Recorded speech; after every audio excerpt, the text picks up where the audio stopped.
Hello and welcome to the book summary series. So, the book we are reading now is Eat That Frog. This is the episode 2. If you haven't listened to episode 1, so you can listen to that. Link is given in the description. So, now we'll see the second episode. Here I'll be starting with the third method of avoiding procrastination.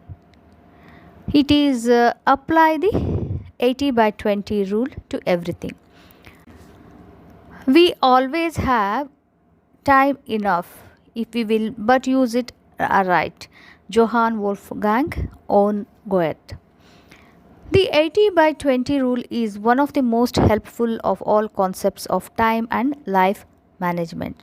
It is also called the Pareto principle, after the Italian economist Vilfredo Pareto, who first wrote about it in 1895. Pareto noticed that people in his society seemed to divide naturally into what he called the vital few, the top 20% in terms of money and influence, and the trivial many, the bottom 80%. He later discovered that virtually all economic activity was subject to this principle as well. For example, this principle says that 20% of your activities will account for 80% of your results. 20% of your customers will account for 80% of your sales. 20% of your products or services will account for 80% of your profits.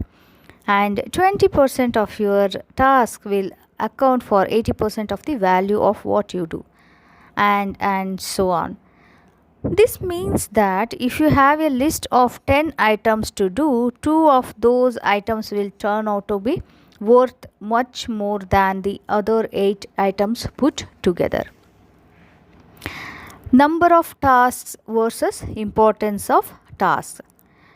So each of the 10 tasks may take the same amount of time to accomplish, but 1 or 2 of those tasks will contribute 5 or 10 times the value of any of the others. Most people procrastinate on the top 10 or 20% of items that are the most valuable and important, that is vital few. They busy themselves instead with least important 80%, the trivial many that contribute very little to results. So you have to focus on activities and not accomplishments. The most valuable tasks you can do each day are often the hardest and most complex, but the payoff and rewards for completing these tasks efficiently can be tremendous. For this reason, you must refuse to work on tasks in the bottom 80% while you still have tasks in the top 20% left to be done. Before you begin work, always ask yourself, is this task in the top 20% of my activities or in the bottom 80%? So the rule is resist the temptation to clear up small things first. Motivate yourself.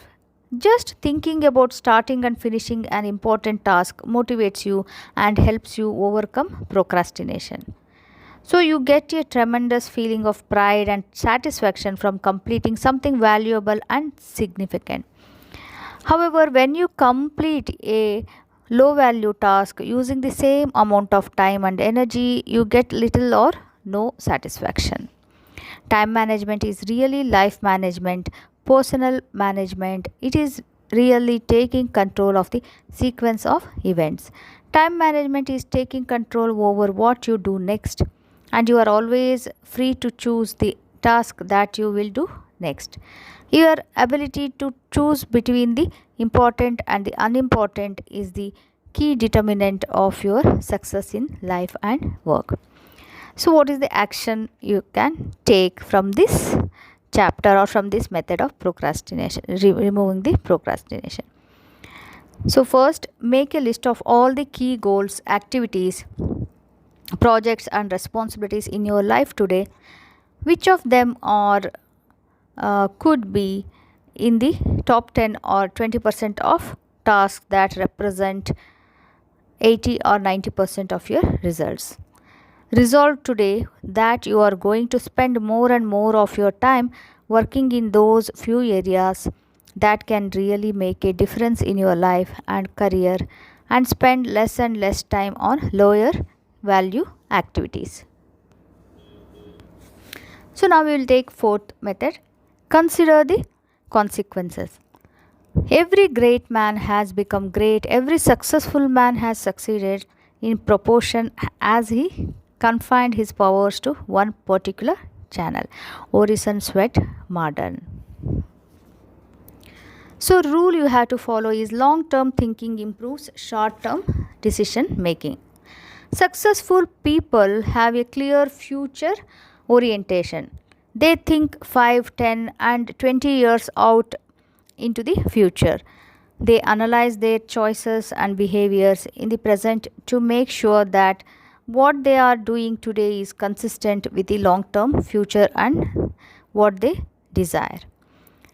Make better decisions about time. In your work, having a clear idea of what is really important to you in the long term makes it much easier for you to make better decisions about your priorities in the short term.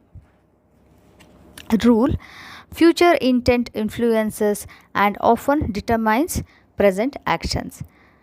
The clearer you are about your future intentions, the greater influence that clarity will have on what you do in the moment. Think about the long term. If a task or activity has large potential positive consequences, make it a top priority and get started on it immediately. If something can have large potential negative consequences, if it is not done quickly and well, that becomes a top priority as well. Whatever your frog is, resolve to gulp it down first thing.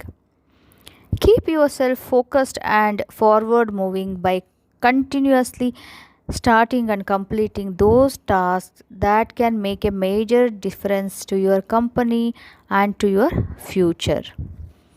Obey the law of forced efficiency. The law of forced efficiency says there is never enough time to do everything, but there is always enough time to do the most important thing.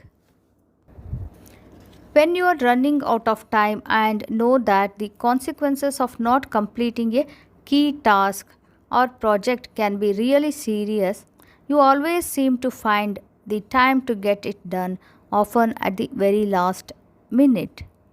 So, there will never be enough time to do everything you have to do. So, you will be never caught up. Get that visual idea out of your mind. All you can hope for is to be on top of your most important responsibilities. The others will just have to wait. Deadlines are an excuse.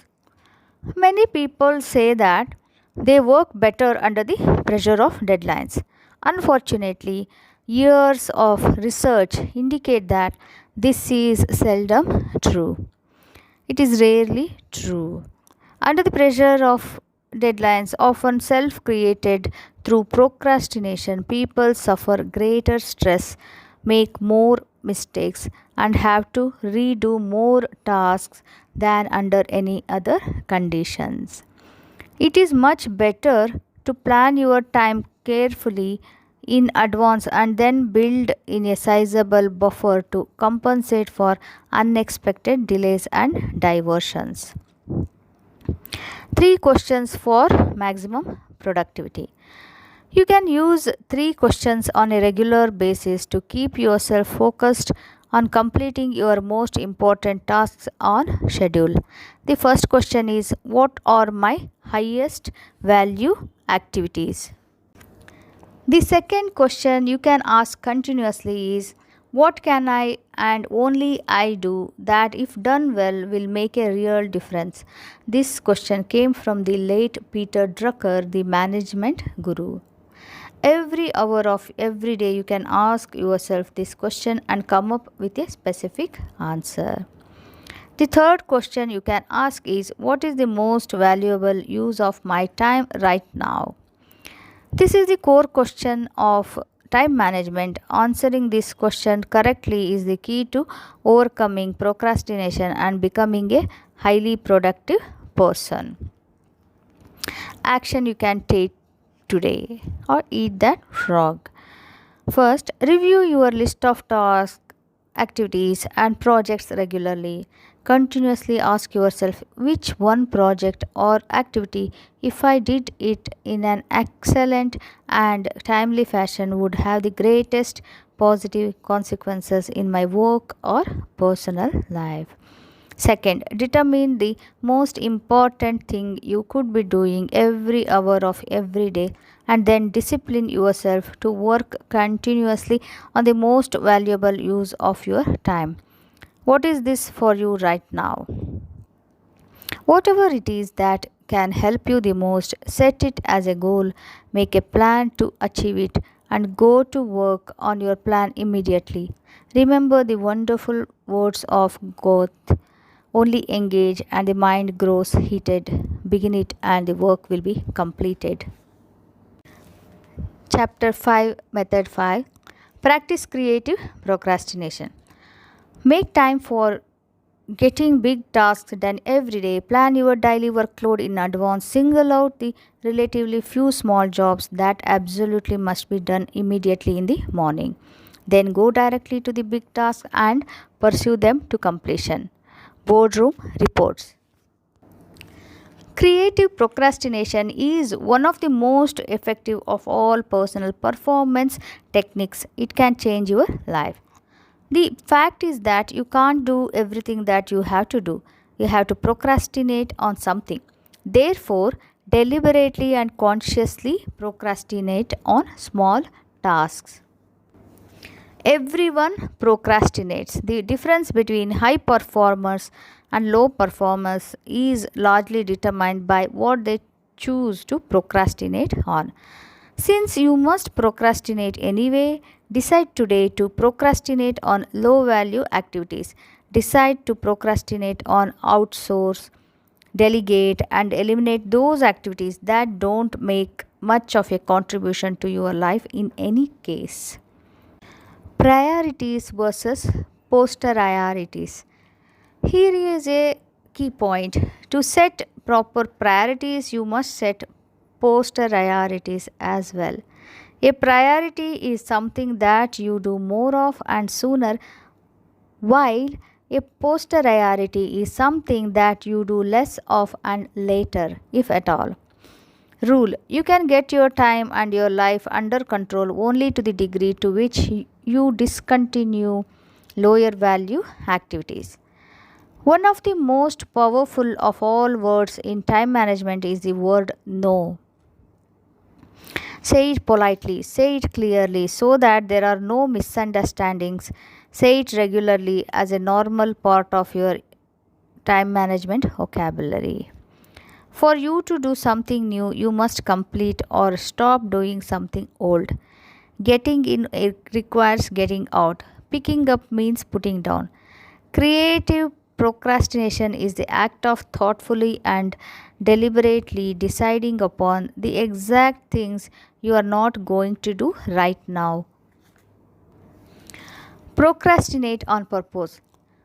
Most people engage in unconscious procrastination. They procrastinate without thinking about it. Your job is to deliberately procrastinate on tasks that are of low value so that you have more time for tasks that can make a big difference in your life and work. Set posteriorities on time consuming activities. Continuously review your life and work to find time consuming tasks and activities that you can abandon. Cut down on television watching and internet surfing and instead spend the time with your family, read, exercise, or do something else that enhances the quality of your life. Look at your work activities and identify the tasks that you could delegate or eliminate to free up more time for the work that really counts. Begin today to practice creative procrastination. Set poster priorities wherever and whenever you can. This decision alone can enable you to get your time and your life under control. So, the action you can take immediately. First, practice zero based thinking in every part of your life. Ask yourself continuously, if I were not doing this already, knowing what I now know, would I start doing it again today? If it is something you would not start again today, knowing what you know now, it is a prime candidate for abandonment or creative procrastination. Second, examine each of your personal and work activities and evaluate it based on your current situation. Select at least one activity to abandon immediately or at least deliberately put off until your more important goals have been achieved. Chapter 6. Use the ABCDE method continuously. The first law of success is concentration. To bend all the energies to one point and to go directly to that point, looking neither to the right nor to the left. William Matthews. The more thought you invest in planning and setting priorities before you begin, the more important things you will do and the faster you will get them done once you get started. The ABCDE method is a powerful priority setting technique that you can use every single day. This technique is so simple and effective that it can all by itself make you one of the most efficient and effective people in your field. The power of this technique lies in its simplicity. Here is how it works. You start with a list of everything you have to do for the coming day. Think on paper. Okay, that is, you have to write everything on the paper. You then place an A, B, C, D, or E next to each item on your list before you begin the first task. A item is defined as something that is very important, something you must do. This is a task that will have serious positive or negative consequences if you do it or fail to do it, like visiting a key customer or finishing a report that your boss needs for an upcoming board meeting. These items are the frogs of your life. If you have more than one A task, you prioritize these tasks by writing A1, A2, A3, and so on in front of each item. Your A1 task is your biggest, ugliest frog of all. A B item is defined as a task that you should do, but it has only mild consequences. Returning an unimportant telephone message or reviewing your email would be a B task. The rule is that you should never do a B task when an A task is left undone. A C task is defined as something that would be nice to do but for which there are no consequences at all, whether you do it or not. C tasks include phoning a friend, having coffee or lunch with a coworker, and completing some personal business during work hours. These sorts of activities have no effect at all on your work life. A D task is defined as something you can delegate to someone else. The rule is that you should delegate everything that someone else can do so you can free up more time for the A tasks that only you can do.